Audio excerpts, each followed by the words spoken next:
the beginning part of Genesis that you just described as being poetic was not meant to be a historical document. Absolutely. Yeah, history is not the agenda of the first 3 chapters of Genesis. Cain is banished, and he's given this mark for killing his brother Abel, and he's like, "Don't send me out with this mark to these other cities.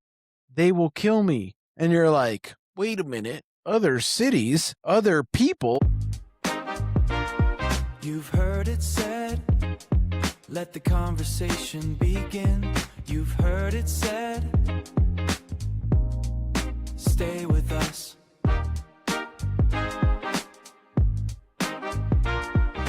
All right, Bill, here we are, episode 14. This is going to be a little bit of a wild card episode.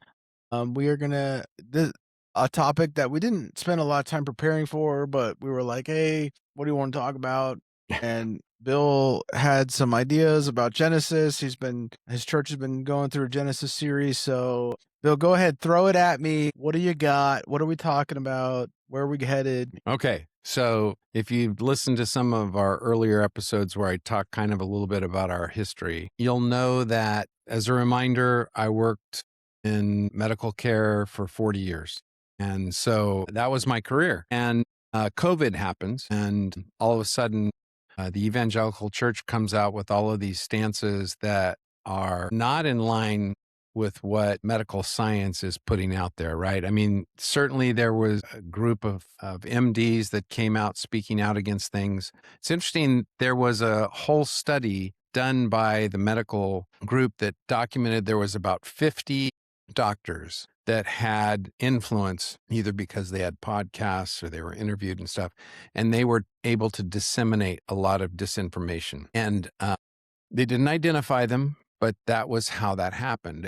And what was hard for me is having worked in medicine for so long and to have pastors who had never worked in medicine spend 10, 20, 40 hours with Dr. Google and come out with a whole interpretation of how COVID science is real, embrace what the physicians on the front line had done, and turn the whole thing so it was no longer a public health issue, but a religious rights issue. And in my church that I was attending at the time, have 2 people die that I'm reasonably comfortable saying that had the church restrained from getting together and meeting would still be alive today. And so that was very frustrating for me. And having seen how the church handled COVID science, that totally began me to question how the church handled science at all.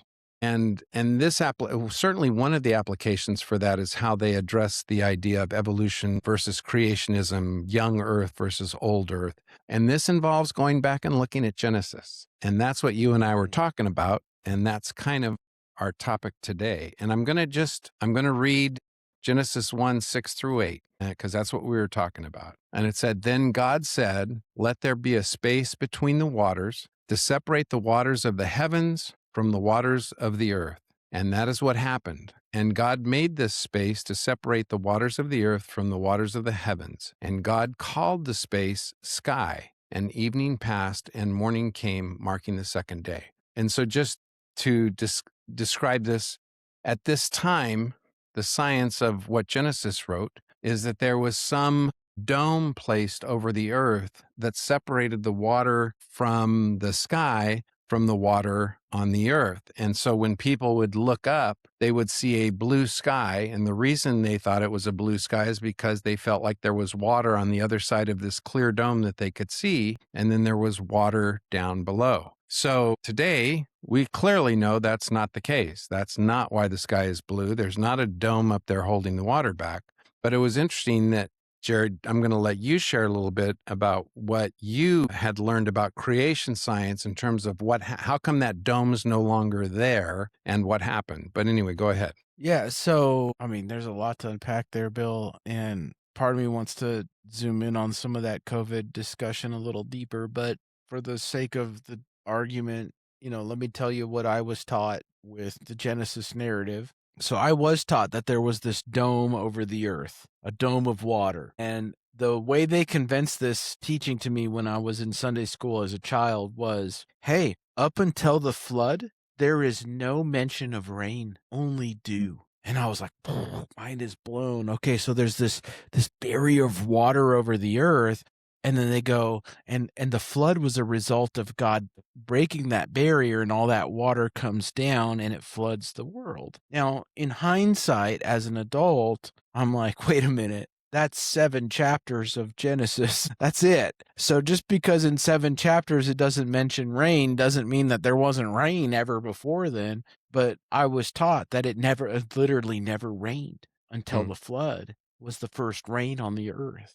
And before then was only dew, and there was this global expanse of water around the world. And that's why people could live as long as Methuselah and as long as these other these other guys pre-Abraham lived. And so, this was the narrative we grew up with, the science that I was told.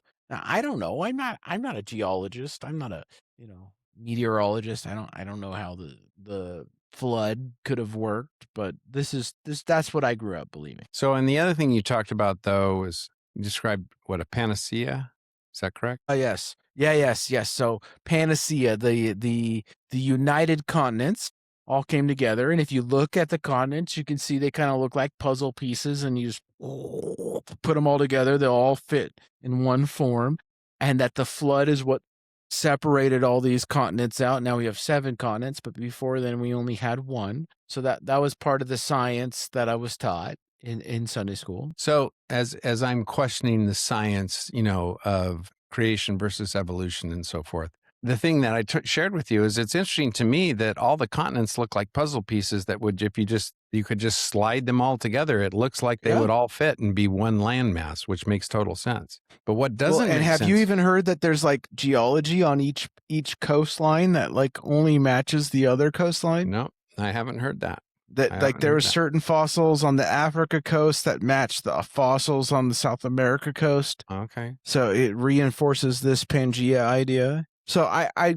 now as an adult, I think, there's probably something to Pangea, but I don't know if it really happened the way that I was taught in Sunday school, that the flood is what caused all. Right. Anyways, go ahead. So a couple things for me. One is like, so I can see how the continents would fit together as one, just in looking at them. What I can't see is how they could move over 10,000 years versus a million plus or hundreds of millions of years. The other thing is if it was a singular event, the flood, let's assume there's one continent and then the rest of the earth is just an ocean. And then you have this dome overhead that's holding back all this water. The dome is then eliminated, I would assume, or somehow, so that it rains for 40 days and 40 nights, enough that the entire landmass is flooded with water, enough to float a boat. And then somehow that water went somewhere else so that land would then come up and people could live on dry land. If there was enough water being held back in the dome that it would flood the entire earth, just because the continents had separated, that landmass would still be the same and it still should have been underwater, but somehow the water went somewhere else. And the other thing we talked about, Jared, is that the Hebrews were not the only ones that had flood as part of their history, right?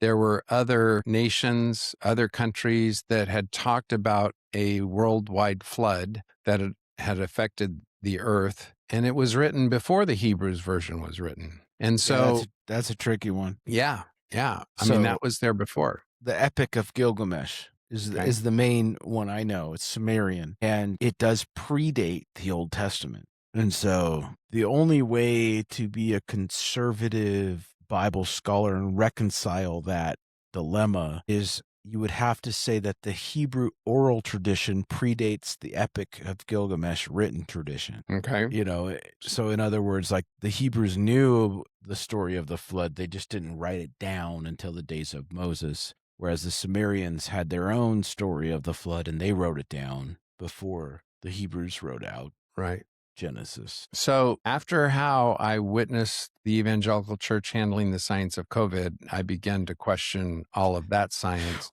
What? Hard to believe, I know, right? And honestly, I even had what I felt like was a scriptural basis for embracing the idea of creationism, was because The idea of creationism is the earth was created in 7 days, right? But if you read when the sun, so there was light and there was darkness on the first day, but the sun wasn't created until the fourth day. And our days were not 24 hours until the sun came into being. So my explanation was for the first 3 days, it could have been a million years because there was light and there was darkness. The source was not the sun. The source was God. So it could have been, who knows how long. It wasn't until the sun was put in place that happened. But I no longer embrace that. I think there's a lot of Christian scientists that embrace theistic evolution. I can get on board with theistic evolution. I don't think that if there was unarguably that the earth was created over millions of years from evolution, that would somehow take away from God's creation. I think it's just a method. We're just talking about how did God create it? And if he chose to do it through theistic evolution, I think that's totally valid.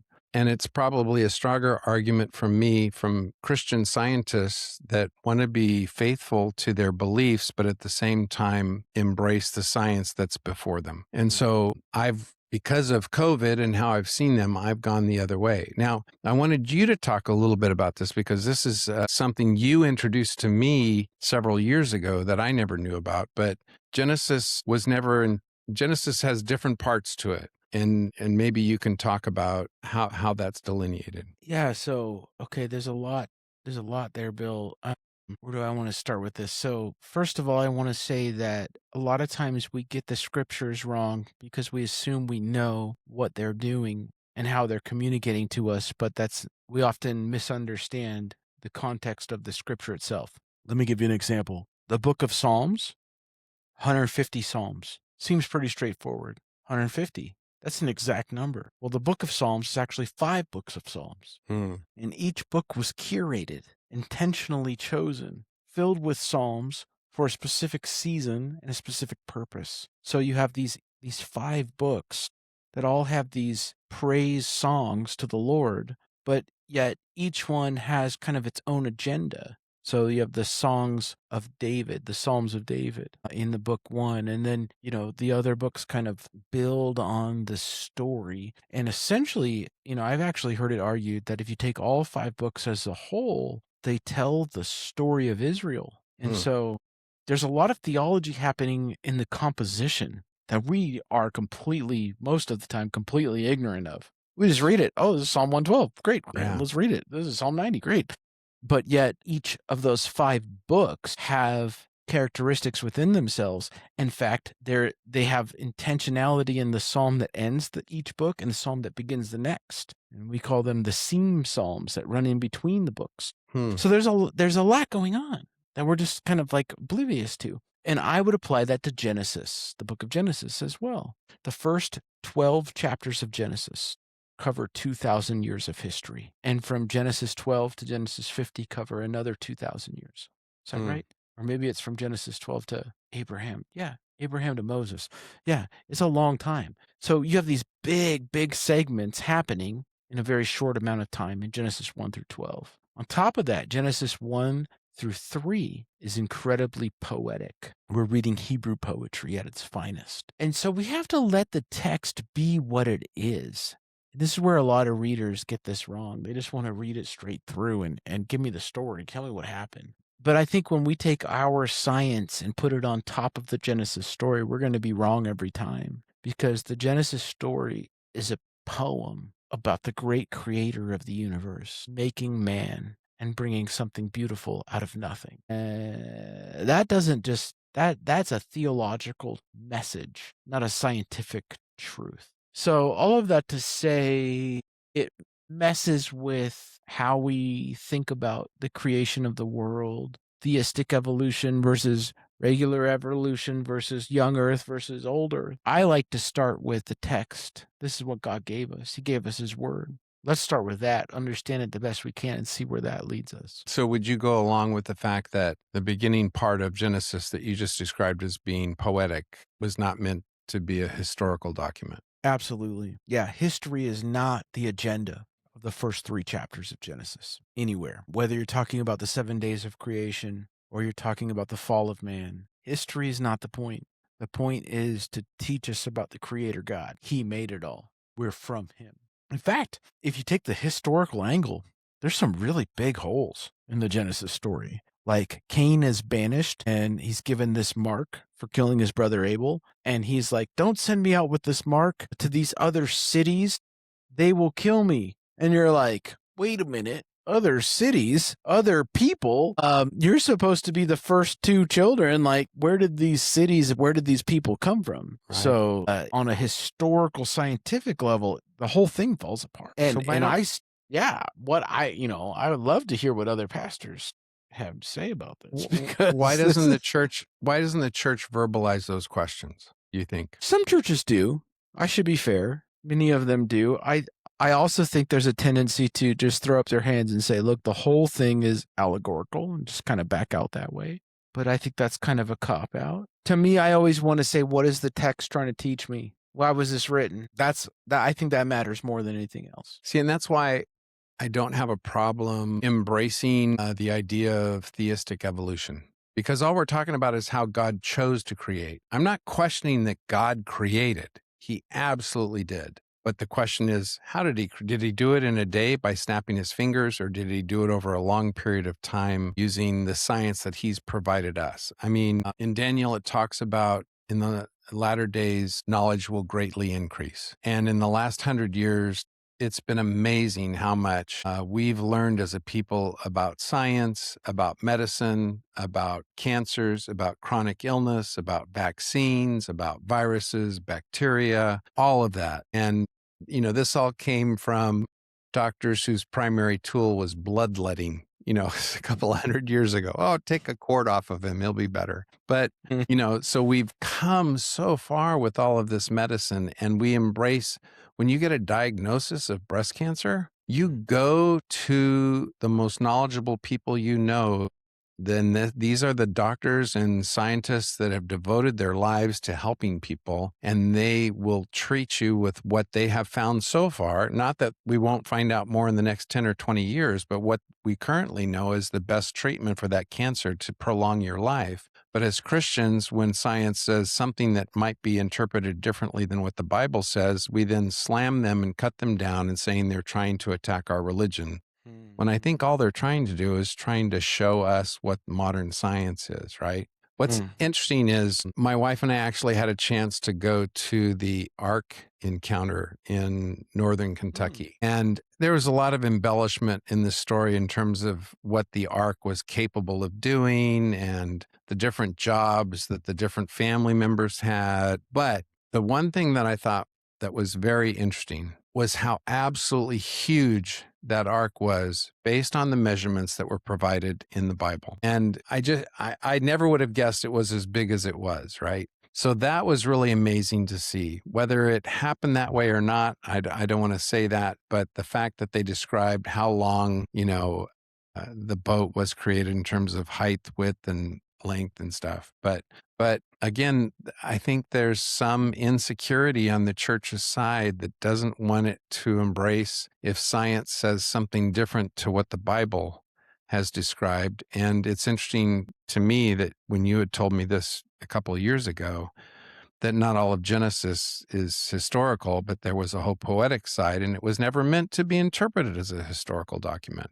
And yet we get insecure when that part that was poetic doesn't fall in line with what modern science is saying. So, yeah. Yeah, man. I mean, I wrestle with this too. In fact, this might be a little close to home, but when I got to my church here, a lot of my teachers were teaching young earth theology. The earth is only 7 to 10,000 years old. And I was a little uncomfortable with all of that. But on the other side of the coin, I remember teaching one time that I thought theistic evolution was a plausible theory to be considered with other creation narratives. And a woman came up to me at the end of my lesson, and she was in tears. And she was like, I can't believe you would teach this because theistic evolution requires death. And had never thought about that, but in her mind, the Garden of Eden was supposed to be a perfect place with no death. And so this is a gray area in between science and not necessarily mythology, but even in between science and the poetry of Genesis. So I've pulled back a little bit on theistic evolution. I mean, I question even the science on this, but I'm not a scientist. I'm just kind of an outside observer on it. But all of that to say, I still want the text to drive our theology, and I want the text to take us where we're going to go when we interpret the narrative of creation. So I hold this loosely.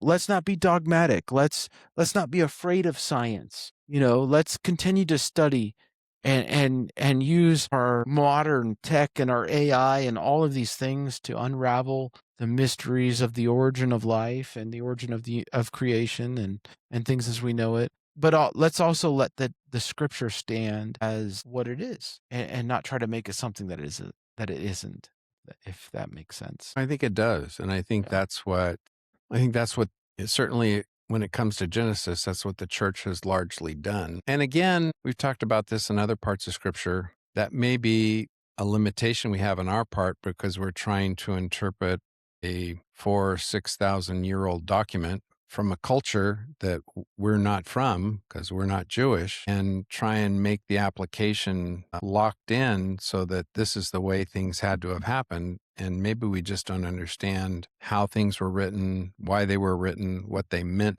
when they wrote what they did, what was the purpose of what they were writing. Yeah. All right. Well, let's hear from our listeners. Maybe you're really passionate about this. Maybe you are a young earth person. Maybe you're old earth. Maybe you are theistic evolution. Maybe you are, 7 literal days of creation.